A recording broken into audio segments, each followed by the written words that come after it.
Hi everyone, it's your girl aka Lotus Spice, and if you're joining me, that means you, like myself, have made it to 2025. Yay! That's a big deal, right? Because you and I know that many individuals didn't make it to 2025, unfortunately, right? So we are one set of lucky creatures, right? So bless their heart and their family who has to cope with that aspect and such situations while we ourselves continue on this path called life, right? So today I want us to talk about New Year's resolution as a migrant, right? You knew it was coming, right? I mean, it's a new year. I just didn't want to throw myself into things. I had to be on topic, right? I just continue as if this period that we're in isn't significant, right? It's a new year. That's a big deal, right? So I had to give some props, right? And the props that I'm gonna give is 3 steps to take to be successful now and beyond as a migrant, right? You knew I was gonna delve into it, right? I had to. But before I jump into that topic and we discuss and talk about resolution, I must say, I hope you had a grand time and a safe celebration throughout between Christmas and New Year's Eve.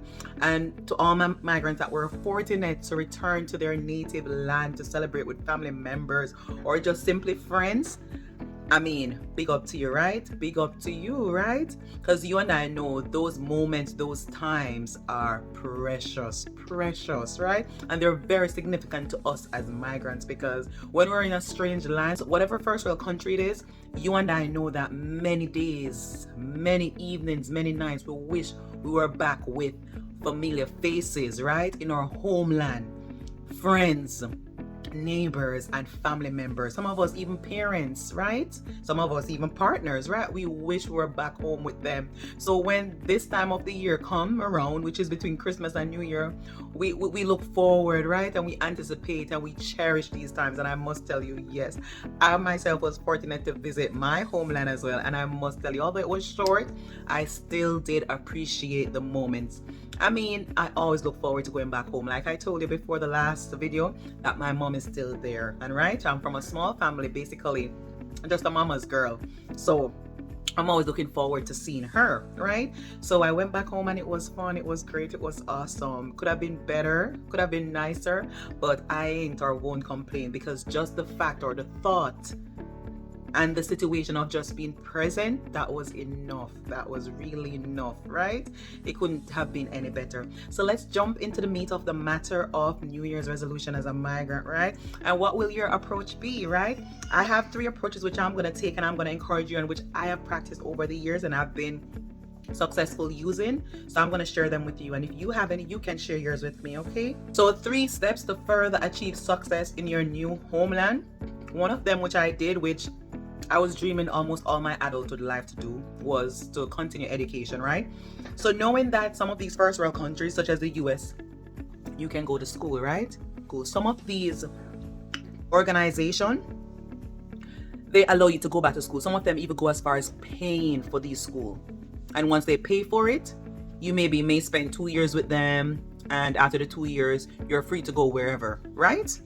And maybe if you feel like you don't want to stay 2 years with them, what you can do is pay them back this money that they invested in you to go to school. So number 1 is do a course, go to school. My thing that was big on my list was doing my master's. Yep, that was number 1. I always look forward to do my master's.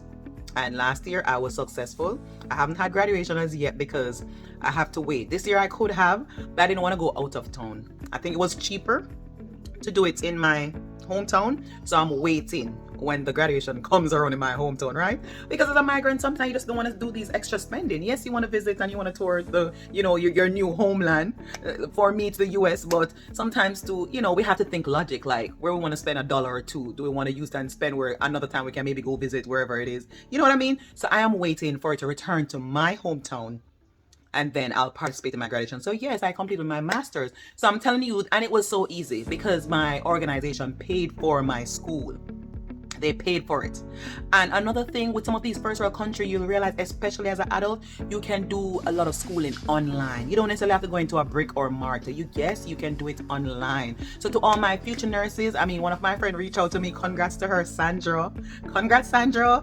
She was successful in her NCLEX, and she's looking forward to migrate sometime soon in this year. She won't be in Florida, but another state here in the US. And yes, she's from Jamaica, my homeland, and she was successful to practice here in the US as a nurse. So she's looking forward, and she reached out to me and she told me, and I was so happy and proud for her. You know, hard workers. A lot of us know that a lot of hard workers are from Jamaica, and it is the same with the nurses. So yes, congrats. So like I said, a course, go back to school, do your master's, you can even do your PhD, whatever it is so much easier. I find it so much easier to do a course. In my situation, it was my master's. It was so easy to do, and I'm not joking. The only thing is that I had to dedicate my time. I really had to dedicate my time. I had to be disciplined to apply myself and set aside time and focus and not get too caught up. Sometimes when I want to go someplace or, do something with associates, I have to remind myself, hey, I have, a paper to write. Things like that was the only thing. And juggling the time with family, like I said, because I have kids. I'm a grown adult. So I have kids. I have a full-time job. This job, sometimes I'm on call. So the major problem will be how effective you manage your time. But number one, like I said, is go back to school. Do your master's. Now is the perfect opportunity. Seek out your new job. Do they allow you to go back to school? Will they pay for it? Like, what is the incentives, right? Because a lot of times there's incentive for you to go back to school. They'll pay it because sometimes they want individuals to come and work with their organization. So they'll do these little things to retain their staff. So seek it and use it up, right? Because you and I know sometimes our homeland or wherever we're coming from, our home country, those opportunities may exist, but very low. Almost non-existent. So capitalize, right? You don't have to take any money out of your pocket. Go to school. They're paying for it. Do your master's, do your bachelor's. If you didn't come up with your bachelor's, your BSN, whatever it is, your bachelor's degree and you want to do it, go ahead and do it. It's a perfect time in your new homeland. Okay, so do a course. It will make you better because you're actually learning within their system. You can't go wrong with that. How they do things, how they want things to be done, you could never go wrong, okay? If you practice and do courses which will allow you to be a better nurse or a better staff or whatever profession or career you're in, you can never go wrong if you do a course in your new homeland, okay? And like I said, it's so much easier. I can't overemphasize. It's easy. When I started doing it, I was shocked. Because I'm used to going, doing tedious in my, from where I'm from, courses are usually tedious and the work is usually hectic. Worse as an adult. So I was shocked. But like I said, the tricky part is you had to monitor your time. You had to have good time management. So that's number one, do a course, right? Go do a degree, whatever it is. You can't lose. You won't lose. Sometimes you even get better job opportunities too when you do these courses. Okay, so do a course. Number two is seek a new job. It blends in, right? So seek a new job. You may have a new job or opportunity on your mind, whatever it is. If you need to finish up with this new organization, if you're a nurse, you just need to complete a certain amount of hours, complete those hours and get going. Do that course which I just spoke about as number one. Seek the new job opportunities. Sometimes you'll be shocked how much opportunities is there if you just do a course and seek it, right? Sometimes it's not just gonna come and drop in your lap. You have to literally go and seek it. So go and seek it, right?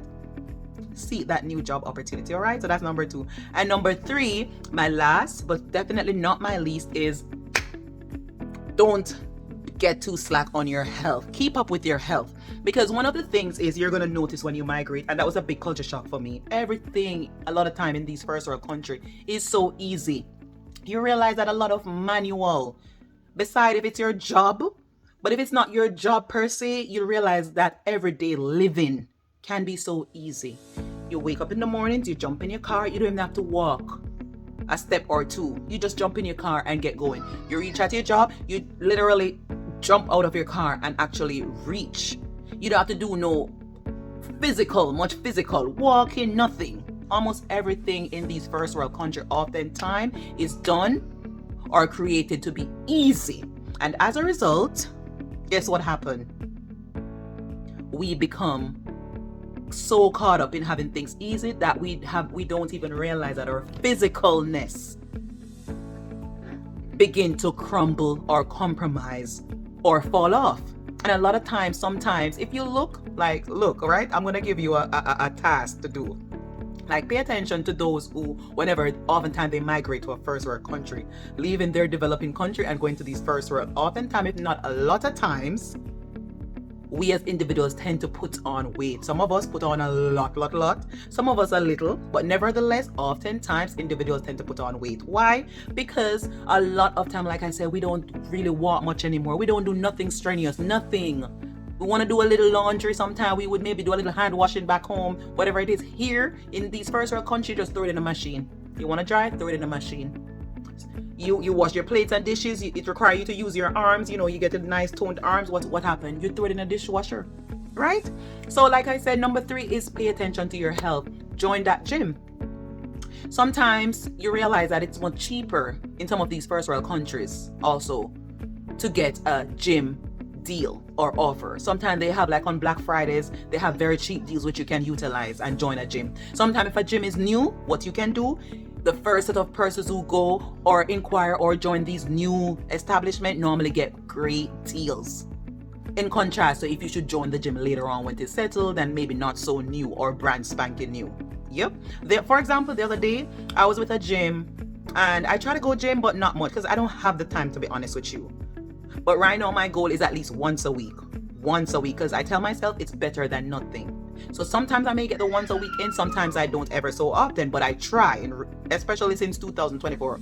And I was going to this gym for a while and it was a little bit costly and I was like, wow. And then I realized I was paying over, like some of the things because I don't use a lot of the amenities in the gym. There's like swimming pool, there's like sauna. I don't need those, I don't use those. So I was paying for that rate and I realized I wasn't using it. So I inquired, they dropped it. Yeah. And this is the thing, you have to ask. Sometimes these deals are there. You have to ask, guys, because their aim is to sell the bigger package. But you don't be timid. You got to ask, like, I'm not going to use that. Do I have to pay? Do you have another package? Yeah, you have to ask. And it was dropped. But then my son told me there was a new one that opened even closer to my house. And he asked me to follow him because he's a minor, so I had to be there for him to sign up. And the follow I follow, he was like, oh mom, it's like $1. And I was like, wow, $1? Yes guys, $1.99, right? That was a Black Friday deal. I was like, whoa, I wasn't ready to move, but this $1.99, I'm trying to cut costs these days, the bills, everything. Because one other thing you realize when you go to these first, there'll always be bills, even more than what you're accustomed to coming from your homeland. And I kid you not. Tell me if I'm lying. Drop a comment below and tell me if I'm lying. But that is so true, right? You realize how much bills if you're not careful, right? So yeah, so like I said, it was $1.99. So anyhow, nevertheless, I did what I had to do and I said I have to get this deal. Because from like $29, $31 to $1.99, like, or $14. So I went and I got the $1.99 for 1 month. And then thereafter, I'm going to pay $15. And I think that's a great deal. So like I said, there's so many deals to get in shape, get your fitness. Because if you're not careful, and this is another topic I don't want to go into. Sometimes when you're in these first world countries, you get so caught up. The food is cheap, especially the food that is not good for us. Some of these food that we'd consider luxury in our home country, which is junk food, we'd say, oh, we're going to treat ourselves to maybe a KFC, a Burger King. You realize that they're so cheap overseas and they're not necessarily considered in these first world countries as junk food. They're actually considered as food. So what happened? A lot of us get caught up with these foods. And before you know it, we look like a blob. Yeah, a blob. So for the New Year resolution, promise yourself, commit yourself to health and fitness. You can't go wrong, guys. You can't go wrong. Okay? So commit to yourself and tell me how it goes. So drop a comment below, guys. And that's what I'll keep in mind for this year. Part of my New Year resolution, probably do a new course. Yes. Because I'm always looking for opportunities to learn. I love to learn, right? And I love to grow, right? I believe that it makes me a better person as an individual and as an individual to others, right? Maybe to my job, whatever it is. So I like to learn and I love to grow. So do that course, guys, right? Because I plan to do so. And drop a comment below what you'll be doing for your New Year resolution, okay? And get into health and fitness, especially when you migrate to these first world, because before you know it, you'll be packing the pounds on. And come and tell me if that ain't so. That is so true, guys. So please get into your health and fitness as soon as you can. It really helps. It really matters. Release some of those good feeling hormones, right? Because you and I know whenever you migrate, especially in the beginning, you'll feel so sad, maybe depressed at times too, and missing home. So getting in your health and fitness is a good way to release some of those good feeling hormones so you can cope better in your new homeland, okay? And definitely see that new job opportunity this year. Make this year the year you see that new job opportunity. All right, so I'm gonna be signing out now, and like I said, I had to give my little input in probably some props what you can do as a migrant, right, in your new homeland country, and a great set of resolution. And those are my 3 resolution strategies, which may definitely allow you to gain success, not just this year but beyond and for many years to come, right? And drop your comment and let me know, what will your plan be, what will your resolutions be for this year 2025. And please, I'm wishing you a great year of success. All right, maybe the best year you have ever had in your lifetime. I'm wishing you that it will be 2025. So I'll see you soon. Thanks for joining. Thanks for stopping by. And don't forget to leave your comment below. What's your New Year resolution? All right. See you soon. Peace.